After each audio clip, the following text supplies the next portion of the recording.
Olá, vamos se achegando, vamos se achegando. Seja muito bem-vindo todos e todas a mais uma live aqui da página Educar é Transformar. Eu sou o professor Felipe Rosa, trabalho aqui em Carapicuíba há uns 11 anos, dando aula de filosofia. Então, hoje nossos convidados são importantíssimos e para a educação, nós vamos falar agora sobre temas importantes sobre a educação aqui de São Paulo. O tema que nós vamos abordar hoje é também de fundamental importância, que se trata do Fundeb, que está sendo muito discutido nas redes sociais por essa semana, né? O Fundo de Manutenção e Desenvolvimento da Educação Básica. Então, o Fundeb, ele foi criado em 2007 e tem vigência até dezembro desse ano. O fundo, ele financia mais de 60% daquilo que é investido nas escolas públicas brasileiras. Hoje, 90% dos recursos do Fundeb, ele vem de impostos coletados nos âmbitos estaduais e municipais, e os outros 10% vêm do governo federal. O governo vem trabalhando para que o Fundeb seja renovado até 2022 e que seu aumento seja em apenas 5%. Assim, desta maneira, iria se cortar 70% das redes municipais, do ensino municipal, né, e 60% das estaduais, que seria o ensino médio. Além de desviar recursos para o programa da renda mínima e desvirtuar a finalidade da educacional do fundo. Os outros 5% serão destinados para o projeto de distribuição de renda do Paulo Guedes, né, o Renda Brasil. A Câmara dos Deputados, nesta terça-feira, votou a PEC do número 1515. A proposta torna o Fundeb permanente e, nos próximos 6 anos, aumenta em 10% os recursos da União destinados a ele. Ou seja, de 10% vai para 20% em até 2026. Se a proposta do governo fosse aprovada, o Fundeb ficaria sem recurso até 2022, prejudicando 94% dos estudantes do país. Mais de 3.000 dos 5.000 municípios do país dependem dos recursos do Fundo de Investimento e Manutenção da Educação Básica. Bom, pois bem, diante dessa situação, eu hoje convido aqui para bater um papo conosco, para nos explicar mais detalhadamente sobre a situação, o professor Ricardo Marcusso. O Ricardo Marcusso é aqui da cidade de Carapicuíba. Ele é professor de História na rede estadual há 17 anos, diretor de escola na rede municipal de São Paulo há 4 anos. Ele é mestre em Ciências Sociais, Sociologia Urbana, doutorando em Ciências Sociais e ele é membro municipal do PSOL aqui de Carapicuíba. E também convido hoje para conversar conosco o deputado estadual Carlos Gianazzi. O Carlos Gianazzi, ele foi o deputado mais votado da oposição pelo PSOL. Também é o mais atuante de São Paulo. Fiscaliza, denuncia e cobra, propõe soluções e dá voz à população. O Gianazzi, ele é mestre em educação, doutor em história, professor e diretor de escola pública. Ele exerce hoje o 4º mandato dele em São Paulo. Foi eleito por mais de 218 mil votos, 218.705 votos. Gianazzi, hoje, ele é considerado um dos parlamentares mais combativos e que mais fiscaliza o governo. Como deputado estadual, sempre apoiou e participou ativamente das lutas pelas melhorias do serviço público, como educação, saúde, segurança, meio ambiente, transporte, cultura, lazer, e atua fortemente mais em investimentos nas áreas, sobretudo na valorização dos servidores que oferecem serviço à população. Então, boa noite a vocês. Boa noite, Ricardo. Boa noite, Ricardo. Boa noite. Então, nós vamos falar hoje sobre o Fundeb, né? O Ricardo, ele tem algo a dizer para nós aqui sobre a valorização do magistério e a importância do Fundeb para nós? Sim, boa noite a todos e todas, né? Boa noite, deputado Carlos Gianazzi, boa noite, Felipe. Boa noite. O Fundeb, ele vem, quando ele surge em 2007, ele vem para ampliar aquilo que era o Fundef, né? Que era aquele programa indicado pelo governo federal para atendimento ao ensino fundamental. E ao longo de todos esses anos, né, desde 2007 até 2020, o Fundeb ele cumpriu, em parte, tá, ela foi pensado, criado e colocado em execução, né? Quando a gente fala em valorização do Ministério, houve conquistas nesse processo, como, por exemplo, a Lei do Piso. A Lei do Piso Nacional, ela foi e é muito importante, porém, muitos municípios não cumprem a Lei do Piso, né? E, inclusive, o Estado de São Paulo, ele fez um malabarismo matemático para também não cumprir a Lei do Piso. E que, até hoje, a gente está aí na disputa, ou buscando que essa lei seja integralmente cumprida. E pensando que o Fundeb ele iria se esgotar esse ano, não iria mais ter o fundo, o risco que tinha era enorme, né, de você ter perdas e um apagão no sistema educacional nacional, do qual seria, vamos por assim, irrecuperável ao longo do tempo e as perdas daquilo que se conquistou. A proposta inicial era de que a ampliação de participação do governo federal fosse de 40% em 11 anos, né? Isso teve uma grande resistência do governo Bolsonaro, e aí foi se reduzindo e chegou aos 23%, que foi aprovado na Câmara, mas que a gente tem que ficar de olho no Senado, porque depois pode acontecer alguma manobra, alguma mudança no processo legislativo no Senado, pensando que o Davi Alcolumbre, ele quer a reeleição, e aí, nesses momentos, muitas negociações acontecem, né? Aí o Carlos Gianazzi depois pode ampliar para nós essa questão.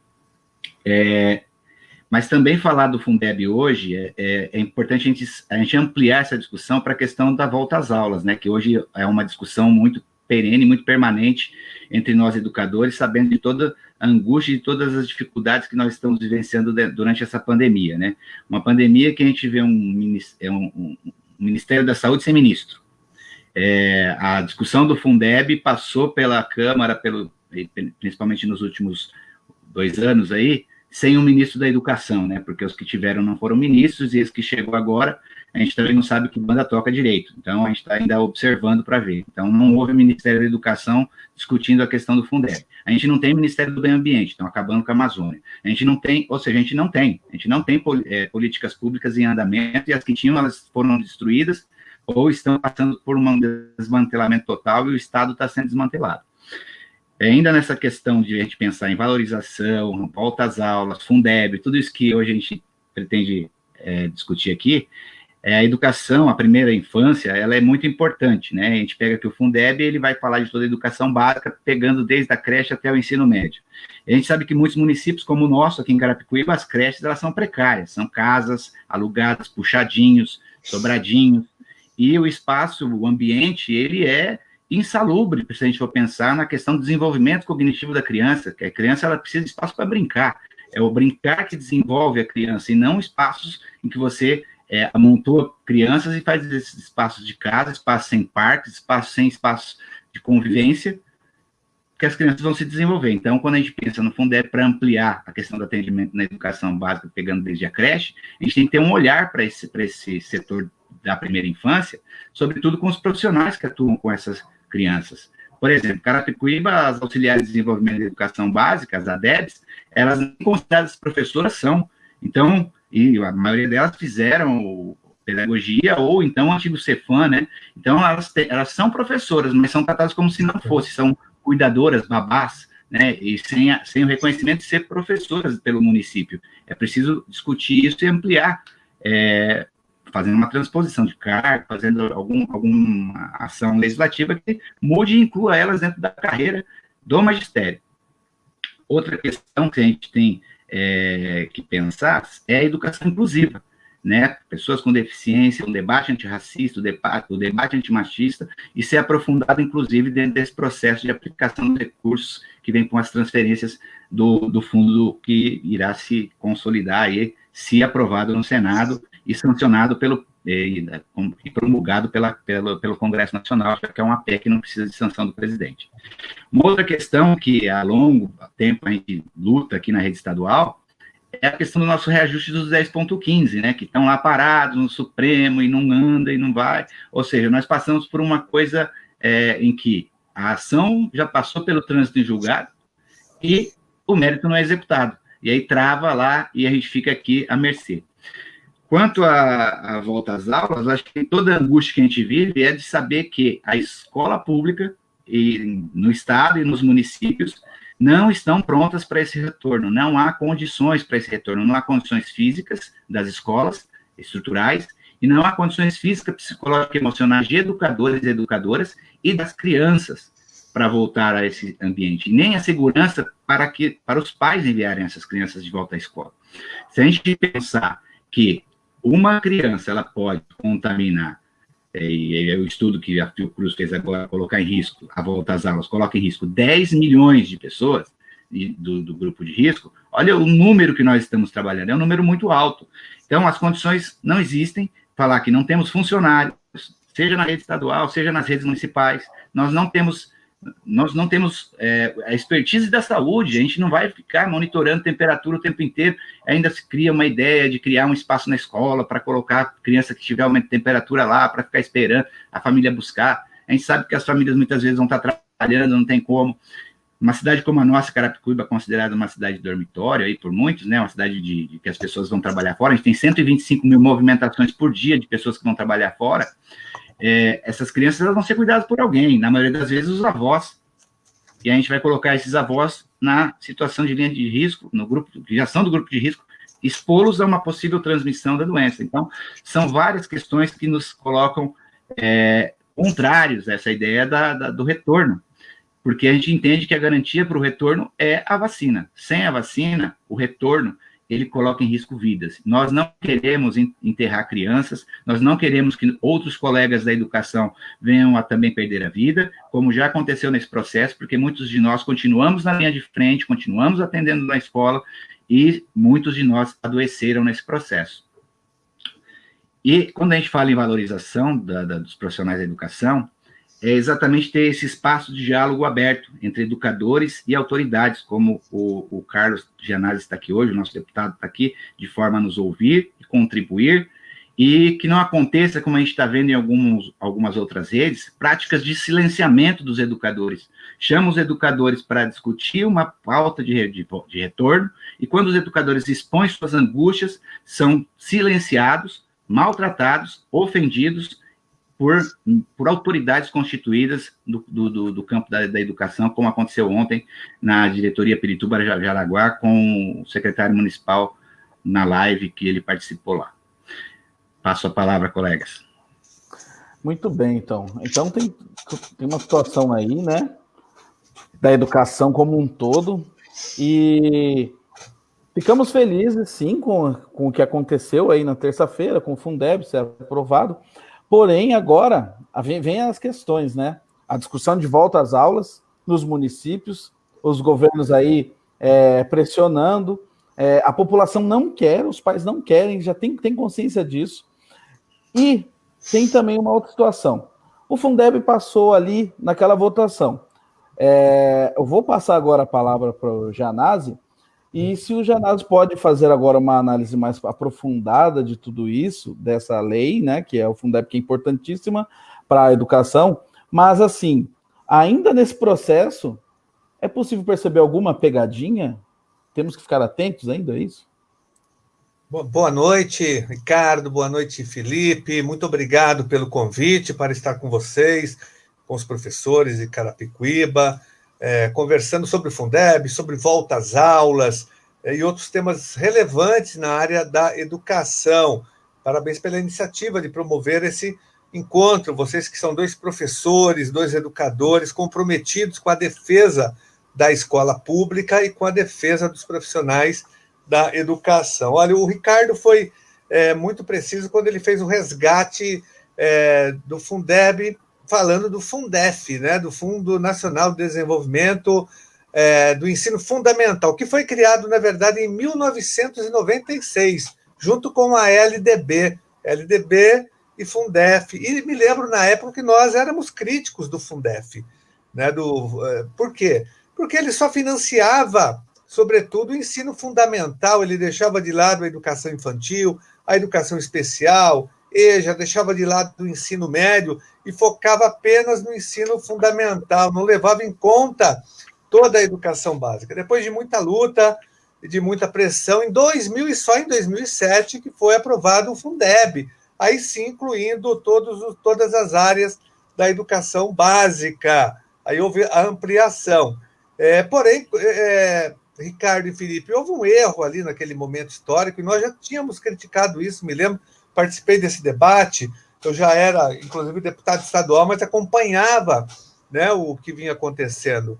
E nós já, naquela época, já reivindicávamos que o Fundeb fosse incorporado na Constituição Federal, que ele se tornasse permanente. Mas, na correlação de forças, nós não conseguimos aprovar essa reivindicação no Congresso Nacional. Mas já era para ter sido aprovado em 2007, ou seja, a incorporação do Fundeb na Constituição Federal, para que nós não precisássemos passar por isso que nós estamos passando agora, depender do humor, da vontade de um governo, principalmente como esse, um governo proto-fascista, que joga pesado contra a educação pública, contra o SUS, contra o meio ambiente, um governo que veio para destruir a soberania nacional, né, e as áreas sociais, um governo entreguista, né, um governo obscurantista, né, que ataca a ciência, o ensino, a cultura, as artes em geral. É um dos piores governos da história do Brasil, talvez o pior de todos. Enfim, bom, o Fundeb foi aprovado, incluindo todas as áreas da educação básica, educação infantil, creche, pré-escola, ensino médio, logicamente, EJA, educação especial. E agora, só que tinha esse prazo, que é no dia 31 de dezembro, que vence agora o prazo do Fundeb. A aprovação da PEC 15 foi importante, sem dúvida nenhuma. Ela foi construída coletivamente, ela não é a melhor dos mundos, mas na conjuntura atual é até uma vitória, porque o Ricardo colocou muito bem, você traçou todo o panorama histórico, Ricardo, e você falou dos 40%, a nossa luta era por 40%. O governo federal hoje só investe 10%. A nossa luta é para que o governo invista 40%. No entanto, na atual conjuntura, nós conseguimos 23%. É pouco ainda, isso está muito aquém de atender às necessidades do financiamento da educação pública no Brasil, porque nós temos uma dívida com a educação pública. O Brasil nunca investiu de verdade na educação pública brasileira, os governos, né, de plantão, mesmo nos governos Lula e Dilma, não houve investimento, né, pesado mesmo para tirar o atraso educacional, para pagar a dívida histórica da educação. Então, nós aprovamos 23%, é um avanço. Nós conseguimos incluir no projeto, na lei do Fundeb, os profissionais da educação. Mudou o nome, inclusive, agora não é mais valorização do magistério, mas valorização dos profissionais da educação, porque nós estamos incluindo aí todos os profissionais, os agentes de organização escolar. Eu sei que em Carapicuíba eu estou acompanhando a luta das nossas educadoras da educação infantil, né, para que elas sejam reconhecidas como professoras, e nós estamos na luta, elas entraram no nosso grupo, nós temos um grupo, uma espécie de um fórum do Estado de São Paulo, de educadoras de educação infantil, que lutam pela transformação do cargo, pela transposição ou mesmo incorporação no plano de carreira municipal. E elas estão nessa luta, por exemplo, elas serão beneficiadas com essa lei do Fundeb, porque agora o Fundeb ele fica mais amplo, ele abarcará todos os profissionais da educação, a PAGEM, a monitora, a ADI, que nós estamos lutando para que todos esses cargos sejam transformados em cargos de professoras de educação infantil. Então, o Fundeb avançou nessa direção de incorporar todos os profissionais da educação. Vocês conhecem bem a rede estadual, Felipe, Ricardo. Um agente de organização escolar da rede estadual ganha R$1.000 por mês e trabalha bastante, né? Trabalha muito, inclusive. E sem ele, a escola não abre, a escola não funciona, mas ele é desvalorizado. Com a lei do Fundeb, nós temos condições de avançar na valorização do quadro de apoio escolar. Então, foi importante essa vitória também no Fundeb. Tem um outro ponto importante que foi aprovado, o aumento de 60% para 70%, no mínimo, em investimento em salários. Isso é importante, porque o Bolsonaro, a proposta que ele apresentou no sábado, em cima da hora, para boicotar, para sabotar o Fundeb, era de 70% no máximo. Ou seja, a maioria dos municípios e estados investem 80%, 90% do Fundeb em pagamento para os professores. O governo queria colocar uma trava, inclusive entrando na autonomia dos municípios e estados, falando, olha, só 70%. Seria um desastre total. Isso iria inviabilizar o pagamento e a execução do nosso piso nacional salarial, que está também atrelado ao Fundeb, né? Mas aí nós conseguimos tirar isso da pauta e passou no mínimo 70%. Significa que nós avançamos, porque até a lei atual é de no mínimo 60%, então nós fomos no mínimo 70%. Então foi um avanço também. Então, aumento dos recursos, incorporação dos agentes de organização escolar, de todos os profissionais da educação, tem essa questão do mínimo máximo, de no mínimo 70%, isso significa que os municípios podem investir 90%, 95% do Fundeb na valorização salarial de todos os profissionais da educação. E é um fundo permanente, ele foi incorporado na Constituição Federal. Esses são avanços importantes. Conseguimos retirar da proposta, não retirar, mas barrar as propostas do Bolsonaro e do Paulo Guedes de incluir o Renda Básica, o Renda Brasil, ele está mudando o nome do Bolsa Família para Renda Brasil, ele queria incluir uma parte desse programa social no Fundeb, não pode, isso é proibido. Está lá no artigo 70 da LDB, da Lei 93 e 94. Ele queria incluir voucher nas verbas do Fundeb, que seria um verdadeiro absurdo, também proibido pela LDB, transferindo recurso público para empresas privadas de educação, para as escolas particulares. Isso também não entrou, isso foi banido do processo. Ele queria introduzir ainda nas verbas do Fundeb o pagamento com aposentadoria e pensão, que também não é possível do ponto de vista legal, isso não entrou. Ou seja, o governo queria sabotar o nosso Fundeb, essa é a grande verdade. Mas aí houve uma grande mobilização, não só dos setores educacionais, mas de toda a sociedade, até de setores da mídia. Por incrível que pareça, houve um movimento geral, quase que uma união nacional em defesa do Fundeb nas redes sociais, na imprensa, em todos os lugares, pressão de todos os lados, e aí o Congresso, a Câmara acabou cedendo, né, e o próprio governo recuou de todas as suas propostas, e esse governo é tão fake news, Ricardo e Felipe, que agora ele tentou sabotar, não conseguiu, agora está dizendo que o Fundeb é dele. Ele viu que tem apoio nacional, é unânime, então ele está agora fazendo propaganda nas redes sociais, Bolsonaro falando que nós aprovamos o Fundeb, aumentamos os recursos para 23%, agora ele é permanente, como se fosse um projeto deles. É um governo fake news, mentiroso, picareta, né, oportunista, e ele já fez o mesmo com a renda básica emergencial, dos R$600, que ele era contra, vocês se lembram. E aí, depois o Paulo Guedes falou que ia pagar no máximo R$200, ao mesmo tempo em que ele canalizou 1 bilhão e 300 milhões de reais para os bancos, para salvar o sistema financeiro, logo no começo da pandemia. E, no máximo, ele queria pagar R$200 de renda básica emergencial. Não fosse a oposição, não fosse a esquerda brasileira, os partidos de esquerda como o PSOL, PCdoB, PT e setores do PDT, do PSB, nós não teríamos aprovado R$600. Só que agora o governo se apropria também dessa renda, dizendo que é dele. Inclusive o Bolsonaro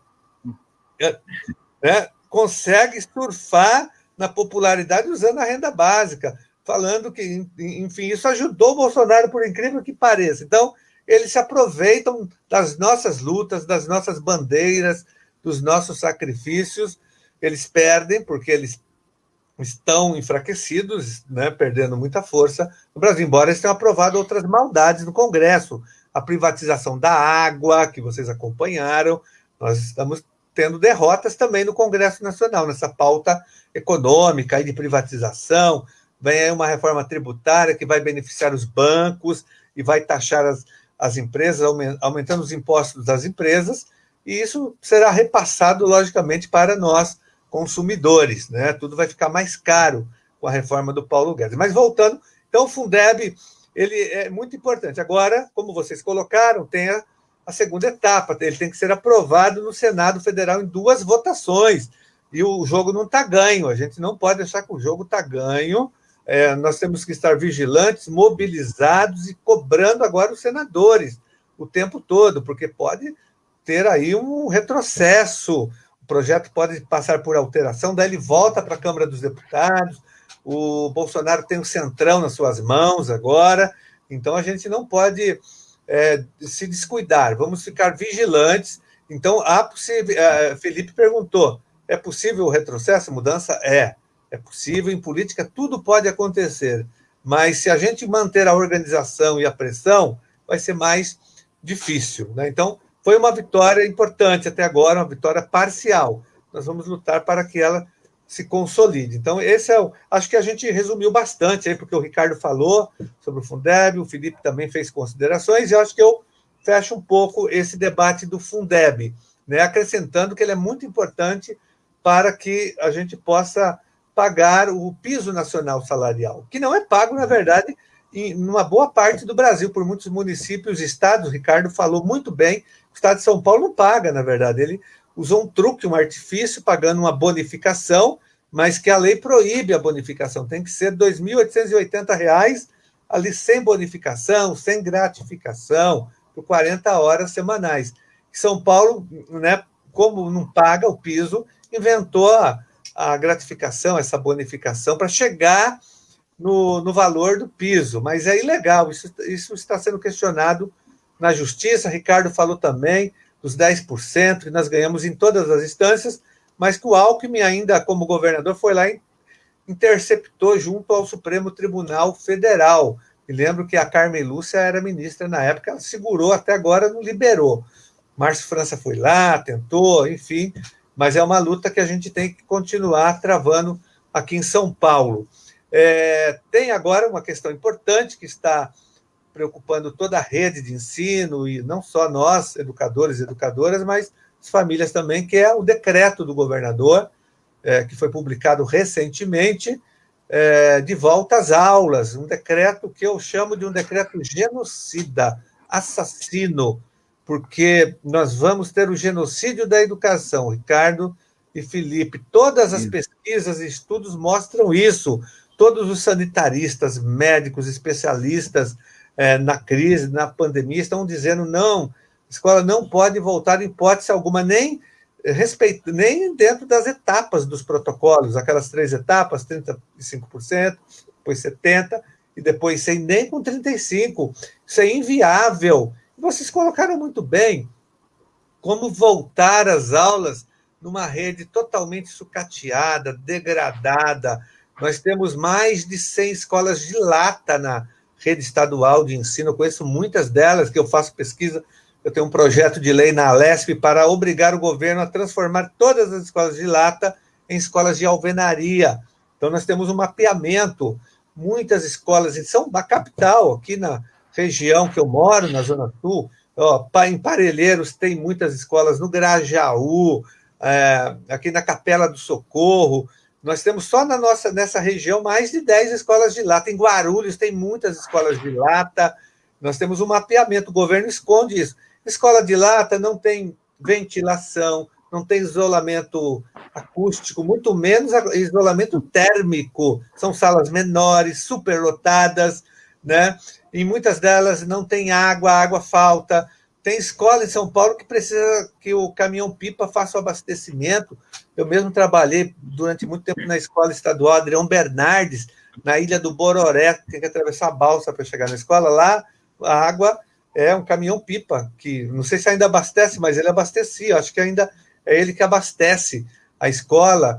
Então, é inviável por tudo, o sucateamento, a falta de funcionários, não tem agentes de organização escolar, tem concurso, mas o governo não chama, Ricardo e Felipe. Então, é tudo precarizado, né, no Estado. Então, é inviável a volta às aulas. Por isso que, logo que o decreto foi publicado, eu ingressei com uma representação já no Ministério Público Estadual e também apresentei um PDL, um projeto de decreto legislativo que revoga, que anula o decreto do governador, que é esse decreto, tem o número dele aqui, é o decreto 65061, é o decreto que eu chamo do genocídio da educação. Então, nós estamos tentando revogar na LESP o decreto e também revogá-lo pelo Ministério, que o Ministério Público entre com uma ação civil pública contra o decreto e contra esse projeto de volta às aulas. Nós já tivemos encontros com o MP, já colocamos essa questão, e se nos próximos dias se não houver avanço, Ricardo e Felipe, nós vamos às cortes internacionais denunciar esse genocídio da educação. Vocês viram agora, tem o estudo da Fiocruz, tem o estudo aqui da Faculdade Getúlio Vargas, a fundação, de um matemático, doutor em matemática, especialista na área, fez um cálculo, né, de 17 mil mortes de alunos só de 5 anos. O secretário, foi patético, o secretário Rossieri, ele foi contestar o estudo, dizendo que havia um erro, que não era tudo aquilo, eram apenas 1.700 e alguma coisa alunos, quer dizer, 1.700 alunos podem morrer, implicitamente nas entrelinhas era isso que ele estava dizendo, mas, na verdade, vários estudos mostram esse genocídio. Fique imaginando, por exemplo, Felipe, vamos imaginar que você volta logo na primeira fase, lá com 35% dos seus alunos, e aí você, no segundo dia de aula, né, você descobre que está com coronavírus. Você fez o exame, puxa, estou contaminado. O que acontece? Em 2 dias que você voltou, e você já deu aula para 5 salas, vamos imaginar com 20 alunos, com 30 alunos, 5 vezes 3, você já contaminou 150 alunos, né?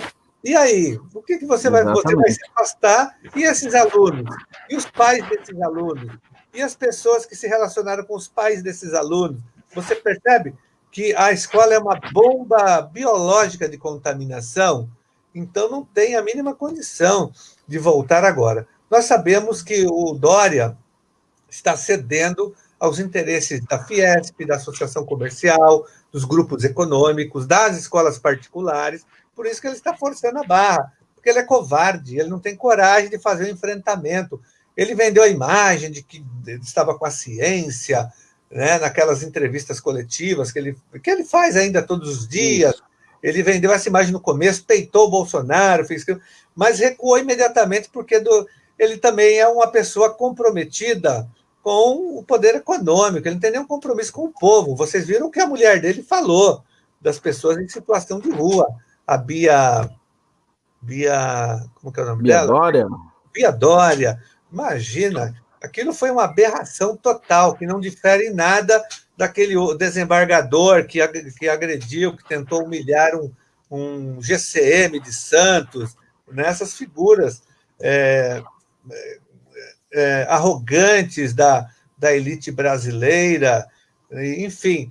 Então, Dória não tem compromisso com o povo, com as escolas, o compromisso dele é com o poder econômico, é empresário, ele não tem esse compromisso. Enfim, mas nós temos, e por isso nós estamos tomando várias medidas na Assembleia Legislativa, PDL, MP, Tribunal de Contas, e vamos à OEA, vamos novamente ao Tribunal de Haia, denunciar essa matança que vai acontecer, não tem como não ocorrer. Por isso que nós não vamos, e eu tenho certeza, Ricardo e Felipe, que haverá greve geral da educação, que haverá desobediência civil, ninguém vai respeitar, nem as famílias, viu? Famílias também estão com medo e preocupadas. A vida está acima da lei, do decreto, do poder econômico. O momento que nós estamos vivendo é de preservar a vida, a saúde mental e psíquica. É isso que nós temos que ter em mente. Não é um ano letivo, isso aí a gente resolve depois, né? Porque sem vida, e até ontem eu falei, estava fazendo um debate, eu lembrei de uma passagem bíblica do Evangelho que mostra que Cristo disse isso, que a lei foi feita para o homem, não o homem para a lei, naquela passagem em que ele está num sábado com os seus discípulos, e ele passa em frente a uma plantação de milho, e os discípulos estavam famintos, com muita fome, e eles pediram a Jesus, Jesus, nós podemos colher essas espigas, nós podemos comer essas espigas? Jesus falou, sim, mas e a lei judaica? A lei judaica proíbe que a gente faça isso, hoje é sábado. Ele falou exatamente isso, não, a vida vale mais do que a lei judaica, né? Ou seja, o homem não foi feita para a lei, mas a lei feita para o homem. Então, olha, para quem é cristão, aí já tem o fundamento bíblico para desrespeitar a lei que é contra a vida. E esse decreto 65061 é um decreto criminoso e genocida. Tenho falado isso todos os dias na LESP, nas sessões virtuais, porque é grave essa situação. Então, não vamos voltar. Vamos fazer todos os enfrentamentos no Poder Legislativo, na Justiça, no MP, no Tribunal de Contas, greve geral da educação e resistência. É isso que a gente vai fazer. Então, assim, eu resumi bastante essa questão de volta às aulas, tá? E manifestar o nosso apoio à luta das nossas professoras de Carapicuíba de educação infantil, e elas devem ter os cargos transformados em professoras de educação infantil. Eu apresentei já uma PEC, que é uma mudança da Constituição Estadual, autorizando, reconhecendo todas elas do Estado de São Paulo, seja ela ADI, seja ela PAGEN, seja ela técnica em educação infantil, não importa o nome, ela exerce a função pedagógica também. A educação infantil é cuidar e educar. Então, todas elas são professoras de educação infantil e devem estar na carreira do magistério, tendo direito à aposentadoria especial, à redução da jornada de trabalho, porque são professoras. E agora, com a aprovação do Fundeb, então a gente vai ter mais recursos. Então, vai ser mais fácil. Isso facilita a nossa luta para que isso ocorra de fato em todo o estado de São Paulo. Então, essas seriam as considerações que eu poderia fazer nesse momento, mas estou aberto para responder perguntas e comentários. Isso. Nós vamos aqui, ó, tem um pessoal participando, bastante comentários, como do Emanuel aqui, ó. Deputado, o que será feito para que as aulas não retornem sem vacina? Porque nós somos contra exatamente o retorno das aulas sem a vacina, né? Não é que o professor não quer voltar para a escola, não é que o professor não quer trabalhar, que muitos estão dizendo por aí isso, né? Que o professor não quer voltar para a escola, que ele não quer trabalhar isso, aquilo. Não, nós queremos segurança, né? Uma questão de saúde pública, né? Então, o que será feito para que as aulas retornem, mas com vacina, né? A gente precisa estar lutando com isso, né? E como você falou, se a gente parar para pensar na situação escolar hoje, nós temos uma secretaria que atende o público, né? Então, vai estar ali diante de pessoas o tempo todo. Também nós temos os professores numa sala de aula que é super lotada. Como é que ia trabalhar com essa sala de aula lotada? Esse vírus, ele passa com um toque, né? Pegando material, passando material para o outro, na fala. Até mesmo a Celina que coloca, imagina uma creche, né? As creches em Carapicuíba, na sua maioria, não tem espaço. São salas pequenas e sem estrutura. Então, vai imaginando uma escola onde no intervalo, para onde os alunos vão, né? Como diz a Priscila aqui, volta às aulas é irresponsabilidade total com professores e alunos. Governo fascista, genocida, sim. Exatamente. Imagina o intervalo, os alunos em espaço pequeno, fechado, aquilo ali vai encher de aluno. Não tem o que se fazer numa situação dessa. E ainda penso em outros profissionais, como as da limpeza, né, que tem que trabalhar ali limpando o tempo todo. Que formação ela teria que ter, teria que se mudar toda uma estrutura de forma de se trabalhar nessa escola, né, de como se limpar o ambiente. As escolas, em condições que estão as privadas das escolas também. O Cadu aqui, Fernandes, pergunta: gostaria de que os colegas comentassem sobre a atuação dos sindicatos da categoria no engajamento sobre ir contra o retorno às aulas, né? Que também é interessante se fazer desde já, uma campanha contra a volta às aulas. Edson Gabriel Garcia coloca que a aprovação do novo Fundeb impõe a todos nós a obrigação de acompanhar os gastos, visto que em muitos municípios o uso da verba não é fiscalizada também. Então, é bastante complexo toda essa situação. Os professores também, que tem muitos professores, têm comorbidades também. E até interessante, Anásio, comentar sobre uma coisa que apareceu na plataforma sede dos professores, sobre no SED apareceu umas questões sobre a questão da saúde, né? Onde o professor colocava ali se ele tinha doenças ou não, e que ali ele tinha que anexar um arquivo, né? Uhum.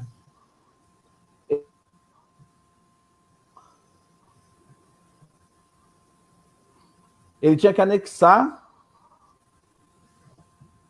Oi, deu tudo certo aqui? Eu acho que caiu. Deu uma falhada, mas voltou. Você estava falando do arquivo, desse formulário que o professor tem que preencher, falando se ele tem doença, não é isso? Ele tinha que anexar o laudo, não é? Acho que ele não está ouvindo mais a gente, viu, Ricardo? Não é isso?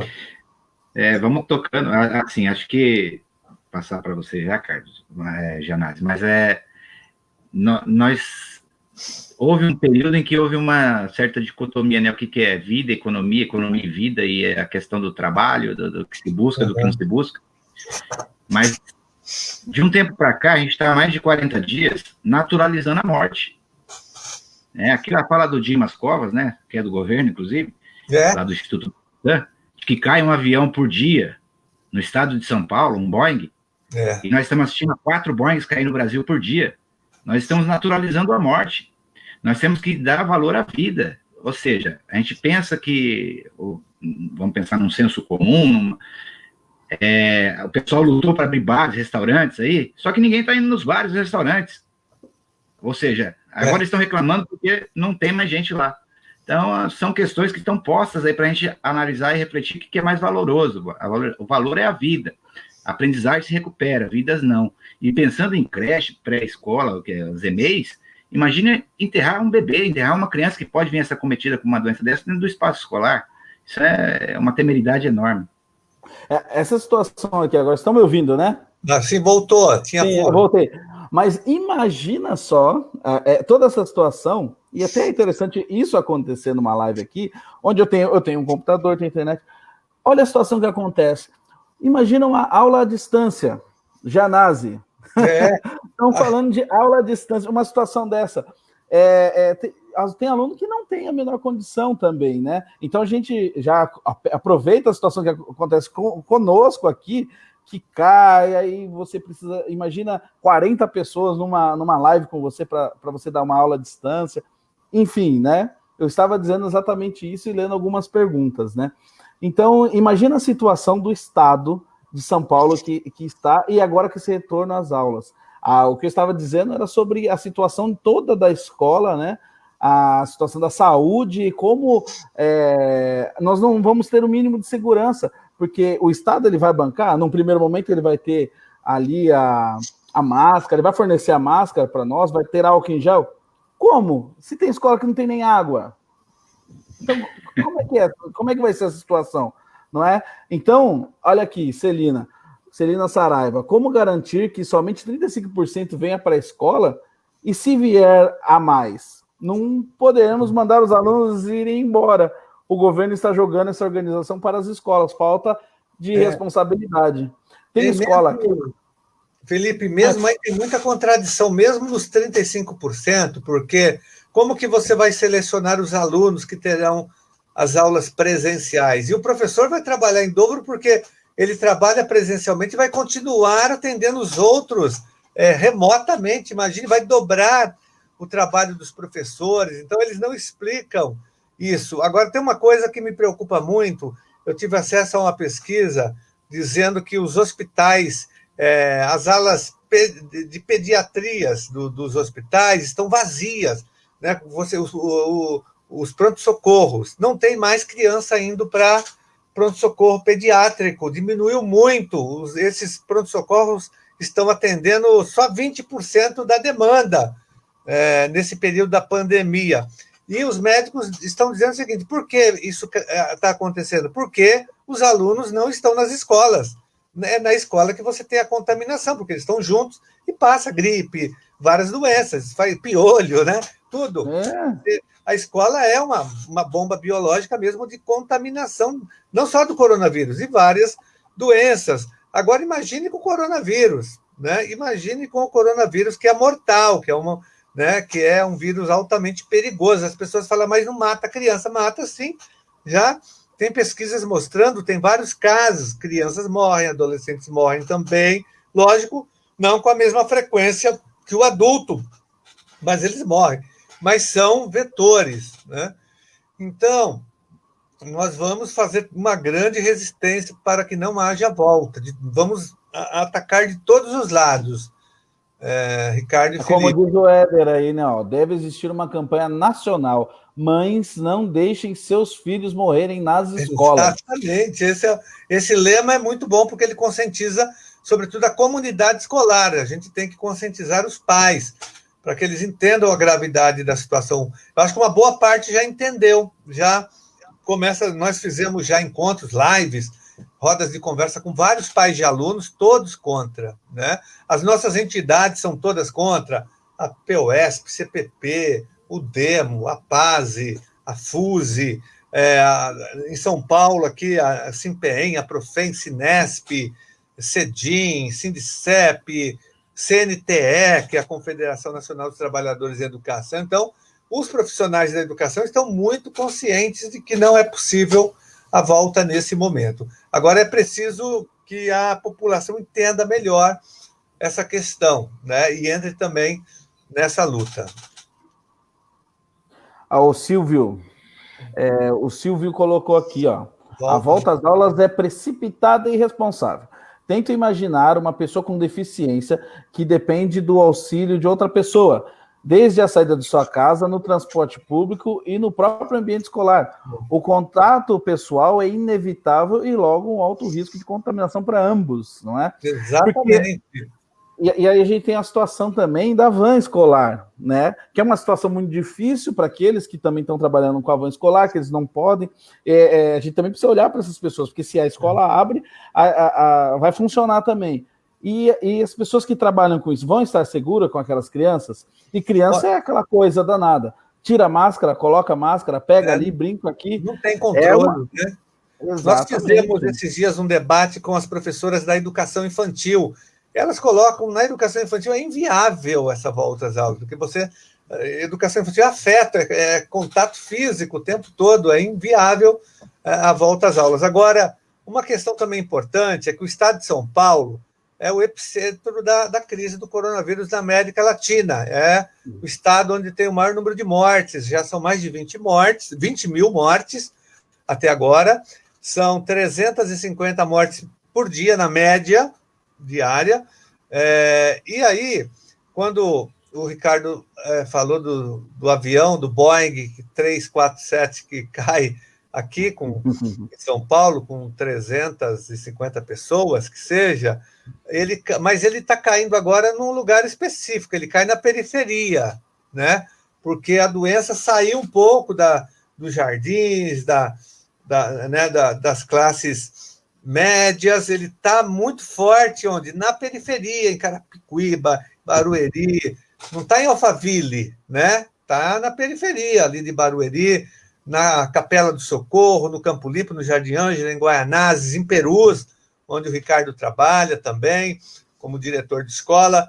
Então, nós estamos vendo a morte dos nossos alunos, dos pais dos nossos alunos, na periferia. Então, por isso que eles naturalizaram as mortes. Agora pode naturalizar, porque são os pobres, os negros que estão morrendo, né, os desvalidos, né, as pessoas abandonadas pelo Estado, essas estão morrendo, não têm acesso a um plano particular, né?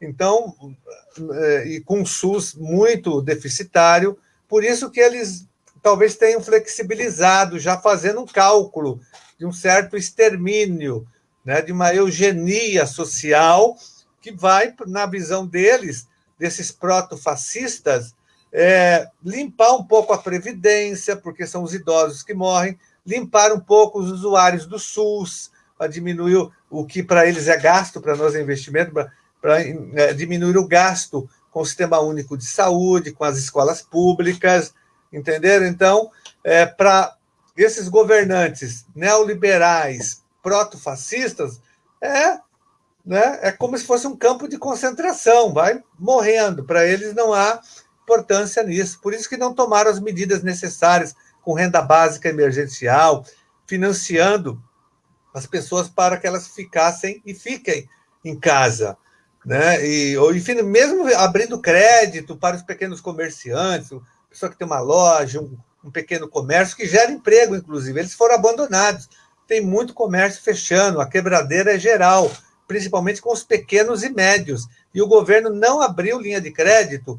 E o Paulo Guedes, naquela famigerada reunião delinquente do dia 22 de abril, falou: nós vamos ajudar os grandes, pequenos não, porque não dá lucro, a gente não ganha nada com isso. Ele falou, não com essas palavras, mas algo assim, na reunião que o Ricardo Salles falou que tinha que aproveitar a pandemia para passar a boiada do desmatamento, da agressão ao meio ambiente. Vocês lembram disso? E o Paulo Guedes falou que não ia ajudar os pequenos comerciantes, empresários, porque isso não estava resolvido. A granada no bolso, não é isso? Servidores, que depois ele aprovou a lei complementar 173, que congelou salários, evolução funcional, progressão, o quinquênio está congelado, sexta parte, tudo, concurso, por conta da granada que ele colocou no bolso do inimigo. O inimigo é o servidor público, é o professor, é o agente de organização escolar, né, o servidor da segurança, o servidor, enfim, da saúde. Esses são os inimigos do governo. Como diz aqui o Fernando Cunha, né, é a tentativa de implementação de uma necropolítica à luz do dia. Exatamente. Né? Exatamente. Então, assim, necropolítica, é a palavra certa. Necropolítica, eles são... É isso. É proposital, tá muito claro, a sociedade já percebeu, já quer. Nós fizemos hoje uma pesquisa aqui na página, né, que nós estamos transmitindo aqui, sobre a volta às aulas. E, em sua maioria, aliás, não houve uma única pessoa que pensou em voltar. Todo mundo. Janásio, foi unânime. Ninguém quer voltar, todo mundo sabe da situação.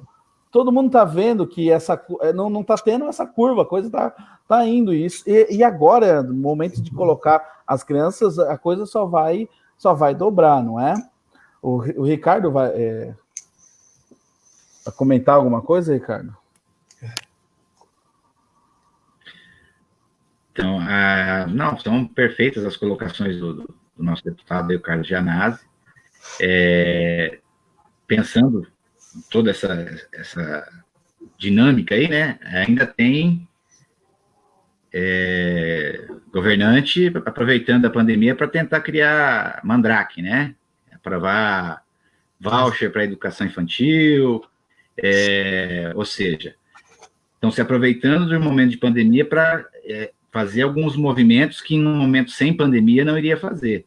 E aí você vê a questão de, ao invés de você reforçar e aí se investir numa melhoria da própria rede direta, você vê investimento indo para a rede indireta, ou formando parceiros, que a gente sabe muito bem como funcionam essas parcerias, né? Mas a questão é que ainda, além de tudo isso que a gente está falando, ainda existe as tentativas de passar, como o Salles falou de passar a boiada no meio ambiente, tentam passar outras coisas, seja na educação, na saúde, relação emprego e trabalho, né? A questão ou seja, são várias questões que a gente está vivenciando nesse momento e que a gente precisa estar muito resiliente e resistente, porque não vai parar aqui, né? Vai ter a conta futura ainda que eles vão jogar nas nossas costas, no povo periférico, trabalhador, preto, pobre, que vive lá no canto, nas margens, nas franjas das metrópoles e nos interiores, nos rincões do país e do estado, para poder pagar essa conta que eles entendem que é uma conta, né? Tem uma conta a ser paga lá na frente. Pois é, como disse aqui, né, o Silvio, em Carapicuíba, Janase, já temos alguns dados aqui com relação ao Covid, e Carapicuíba já registra 190 mortes, e aqui nós temos 4.000 casos já de Covid. Então, assim, a impressão que fica que é de uma política de combate à pandemia. Nem hospital de campanha foi feito aqui, não teve instalação nenhuma. Falta de leitos de UTI aqui, né? Como sempre, o povo pobre paga a conta. E como nós já estamos aqui caminhando já para 1 hora já de live aqui, eu quero colocar aqui, então, para as considerações finais. Então, que o Janase possa colocar agora suas considerações finais, em seguida o professor Ricardo também. Olha, o Ricardo falou da passagem da boiada. Ricardo, você deve estar acompanhando, eu sei que está, o que o Bruno Covas está fazendo em São Paulo, com esse projeto 452, que ele está instituindo voucher agora na pré-escola. Já tem na creche, na prefeitura, agora vai instituir, comprar vagas para pré-escola na rede municipal de ensino, acabando praticamente com concurso público, vai contratar através de um outro mecanismo. São várias maldades dentro de um projeto que ele chama de volta às aulas. Então, ele aproveita a pandemia, aproveita esse projeto de volta às aulas e passa a boiada, privatizando e terceirizando a educação municipal, reestruturando para pior a rede municipal de São Paulo. Então, nós temos que ficar atentos. O Dória também agora passou a boiada, Ricardo e Felipe, contra os aposentados e pensionistas. Ele começou a descontar 11% para quem ganha apenas R$1.000. Quem ganha um salário mínimo, aposentado com salário mínimo, ele vai impor, já impôs através de decreto, um desconto de 11%, e também para os cartorários, que já foram golpeados em 2010 com o processo de extinção da carteira previdenciária. Então, eles começam a passar a boiada, e é importante que vocês levantaram. Temos que ficar atentos e vigilantes. Quero agradecer muito o convite, Ricardo, Felipe, vocês que são dois grandes batalhadores, defensores da escola pública gratuita e de qualidade.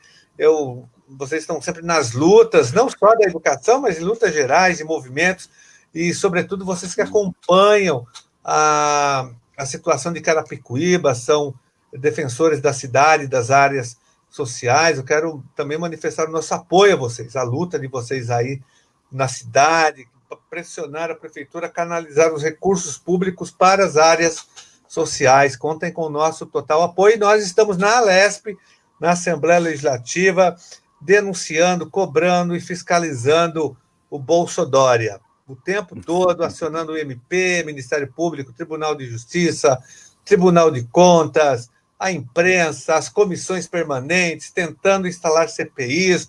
A nossa luta na Alesp é diária para fiscalizar os desmandos, o desgoverno Bolsodória aqui em São Paulo. E agradeço também todas as pessoas que acompanharam a nossa live de hoje. Vamos continuar firmes e fortes nessa luta. Muito obrigado. Muito obrigado. Ricardo? Bom, agradecer também a presença do nosso deputado Carlos Janase, do professor Felipe Rosa, a todos e todas que nos acompanharam. Saber que o deputado, sempre que nós temos uma atividade aqui na região, ele nos prestigia, participa, e em todas as vezes que buscamos o apoio na Alesp, nós temos encontrado o apoio, e é importante a gente saber que esses canais de discussão, de debate, em que a gente toma mais conhecimento, a gente aprende mais, né? A gente está aqui para aprender também, porque existem avaliações, existem entendimentos que a gente, no dia a dia, a gente não consegue fazer essas leituras. Acho que é ampliar essa forma de olhar a questão dos problemas, né? Nós falamos hoje do Fundeb, falamos das voltas às aulas, falamos de política nacional, estadual, municipal, e é isso, a gente tem que se apropriar, né? Quando a gente fala de fiscalizar os gastos públicos, fiscalizar, nós temos que nos apropriar do que é o público e de como que é essa questão dos gastos e investimentos que nós, como cidadãos, devemos acompanhar, né? É um dever nosso acompanhar. temos um ótimo deputado que está aqui conosco hoje, mas existem outros deputados que não têm a mesma percepção do que é a coisa pública. Então, é importante isso, né, ressaltar isso. Então, o exemplo do deputado Carlos Gianazzi é o exemplo que a gente defende de uma pessoa, de um deputado ativo, transparente e que coloca a cara para bater em defesa das políticas públicas de qualidade para toda a população do nosso estado e da nossa cidade também. Eu só queria, antes de terminar, Felipe, só um minutinho, convidar vocês para uma live amanhã, sexta-feira à noite, às 8h30, na nossa rede social. Nós vamos fazer um encontro com a Anita Freire, a mulher do Paulo Freire, a esposa do Paulo importante. Freire. Anita Freire, amanhã, às 8h30, no nosso Facebook, lá Carlos Gianazzi, no YouTube, e nós vamos conversar com o Conselho de EJA, de Educação de Jovens e Adultos, da Câmara Municipal, que foi formado no gabinete do nosso vereador lá, o Celso Gianazzi. Lá tem vários conselhos de EJA, Conselho de Educação Infantil, e esse Conselho de EJA vai fazer um encontro com a Anita Freire na nossa rede social. Ela vai falar muito, lógico, do Paulo Freire, né? E, então, vocês estão convidados para participar, entrar, também fazer perguntas. E na segunda-feira que vem, nós vamos fazer uma importante de uma luta que nós estamos travando com os professores eventuais, com os professores temporários, que estão há 4 meses sem receber um centavo do governo estadual. Estão passando fome, necessidade, dependendo de favores de familiares, amigos, das subsedes da POS que estão ajudando, mas é uma humilhação total num momento tão difícil como esse. 35 mil professores nessa situação. Então, na segunda-feira, às 8h30, também no nosso Facebook, lá Carlos Gianazzi, YouTube também, é só colocar Carlos Gianazzi, para vocês acompanharem e prestarem apoio e solidariedade aos nossos colegas eventuais, temporários, os categoria V, S e também O, né, que estão sem, muitos não conseguiram aulas, ficaram sem os contratos, estão sem receber, passando fome. Eu tenho acompanhado, a gente tem ajudado, mas a situação é muito grave. Eu já ingressei com várias medidas na LESP, projeto de lei, tenho cobrado sistematicamente a secretaria, mas é importante que a gente seja solidário aos nossos professores temporários e eventuais. Tá bom, pessoal? Um abraço. Até. Então é isso, Carlos Gianazzi. Nós estaremos com você. O nome dessa página aqui é Educar é Transformar, em homenagem a Paulo Freire. Olha, então amanhã, com certeza... Amanhã, com certeza, 8h30, estaremos lá com a Anita Freire. Segunda-feira, 8h30, também em apoio aos professores eventuais. Eu quero agradecer, Carlos Gianazzi, por sempre estar conosco, sempre atender, né? Sempre nessa luta pela educação, como um deputado fiscalizando e denunciando aquilo que está errado e cobrando do Poder Executivo. Muito obrigado pela participação. Muito obrigado também, professor Ricardo, que também sempre é combativo, sempre lutando pela cidade, né? Lutando pela educação. Muito obrigado a todos vocês. E é isso. Agradeço vocês que estão aqui assistindo a gente, comentando. Deixem aí, compartilhem essa live, porque é importante ecoar essas ideias. É importante ecoar o conhecimento sobre o que é o Fundeb, sobre a volta às aulas, essas questões todas. Então, é preciso que toda a sociedade saiba. Então, vamos compartilhar e vamos aqui, né, comentar, curtir, compartilhar para todo mundo poder saber desses temas que é tão importante, que nós estamos falando não só de educação, porque agora a conversa é também vida. Tudo bem? Boa noite a todos. Tchau. Boa noite.